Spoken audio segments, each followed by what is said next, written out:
It was a Wednesday afternoon, one of those unremarkable days that blend into the routine of suburban existence. Daniel had called earlier to inform me that he would be working late once more due to an expedited report deadline. "I apologize, I'll make it up to you this weekend," he said, his voice laced with remorse. I sighed but maintained a cheerful tone. "It's fine, just don't overexert yourself." "I love you," he replied softly. "I love you too," I responded, genuinely feeling the sentiment. Just as I hung up, the doorbell rang.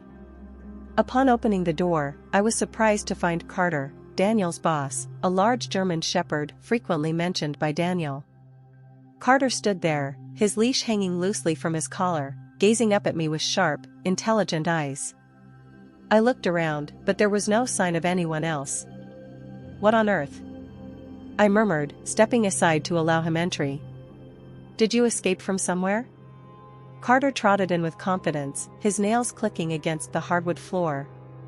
I noticed a tag on his collar and leaned in to read it. Indeed, it listed Daniel's office as the address. "Looks like you're a bit lost," I remarked, scratching behind his ears. "I'll call Daniel to let him know you're here." However, as I reached for my phone, Carter nudged my leg with his head, almost insistently.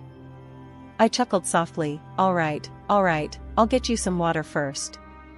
I made my way to the kitchen and filled a bowl for him. When I turned back, I was taken aback to find Carter much closer than I had anticipated, his gaze fixed on me with an intensity that caused me to hesitate. "Here you go," I said, placing the bowl down, but he ignored it, stepping even closer. The atmosphere in the room shifted, a peculiar tension enveloping us. I attempted to dismiss it as mere nerves. After all, it was not every day I found myself alone with a dog of Carter's size. "What is it?" I inquired, my voice trembling slightly. Before I could react, Carter's substantial frame pressed against me, his body warm and assertive. I stumbled back, my breath catching as I collided with the counter. Panic surged within me, but it was swiftly overshadowed by an unfamiliar sensation I could not quite identify. The circumstances were both absurd and surreal, yet I found myself unable to move. "Carter, stop," I whispered, though my voice lacked any real authority. He did not heed my words. Instead, he nestled closer to me, his actions a blend of tenderness and insistence. A part of me screamed to push him away, to regain control over the strange situation that was unfolding, but another part, a darker, more primal instinct, was drawn to his presence. Time seemed to lose its meaning as the moment lingered, my mind a tumult of emotions, fear, confusion, guilt, and an inexplicable longing. When it finally ended, I collapsed onto the floor, tears streaming down my cheeks. Carter lay a few feet away, his expression unreadable yet serene, as if nothing unusual had occurred. The weight of what had just happened overwhelmed me. I felt nauseated, disgusted with myself, and utterly adrift. How could I face Daniel after this? How could I maintain the facade of normalcy? In the days that followed, I made every effort to avoid Carter, even going so far as to leave the house when Daniel suggested bringing him over for a visit.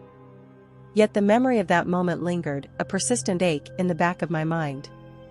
Each time I looked at Daniel, the guilt threatened to engulf me. One evening, he remarked, "You've been quiet lately," his brow knitted with concern. "Is everything okay?" I forced a smile, replying, "Just tired, work has been demanding." He reached out, taking my hand in his. "You know you can talk to me about anything, right?" The kindness in his eyes was almost unbearable. I nodded, unable to meet his gaze, whispering, "I know," even though my thoughts were far from the present moment. The memory of Carter's imposing presence loomed over me, each glance at Daniel intensifying my guilt. How could I articulate the inexpressible? Days passed, yet the burden of my guilt remained. Carter's presence haunted me, both in reality and in my mind.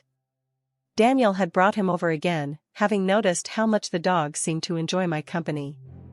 "Carter's so calm around you," Daniel said with a smile as the dog settled at my feet. "He's usually so hyper at the office." I managed to force a smile while deliberately avoiding eye contact. It seemed that he felt at ease in this environment, while internally I was in turmoil.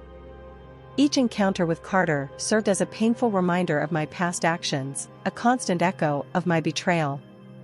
I realized I could not evade him indefinitely, especially since Daniel held him in such high regard. One evening, after dinner, Daniel proposed that we take Carter for a walk. I hesitated, struggling to conjure an excuse quickly enough.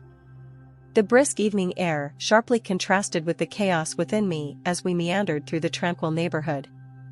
Daniel engaged in light conversation about his day, completely unaware of my silence. Carter walked beside me, his leash taut yet his demeanor serene.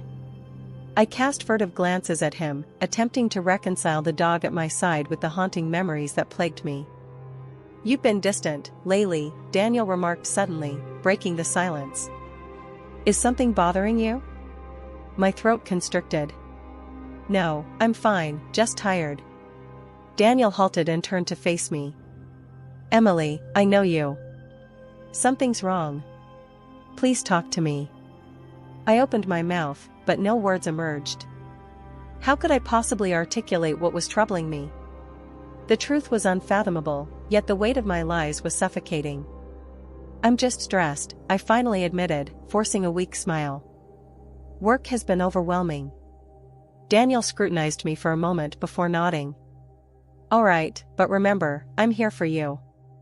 His kindness only intensified my guilt. I yearned to confide in him, to relieve myself of the burden of the secret that was consuming me, but each time I contemplated it, fear immobilized me, fear of losing him, fear of his judgment. Back at home, I observed as Daniel played with Carter in the living room. They epitomized happiness, and it made my heart ache. How had my life devolved into this? How had I allowed myself to become ensnared in such a dark and twisted predicament? As days turned into weeks, I recognized that I could not persist in this matter. The secret was poisoning me, and it was only a matter of time before it unraveled everything. But what could I do? How could I rectify the situation when the very truth threatened to dismantle my life?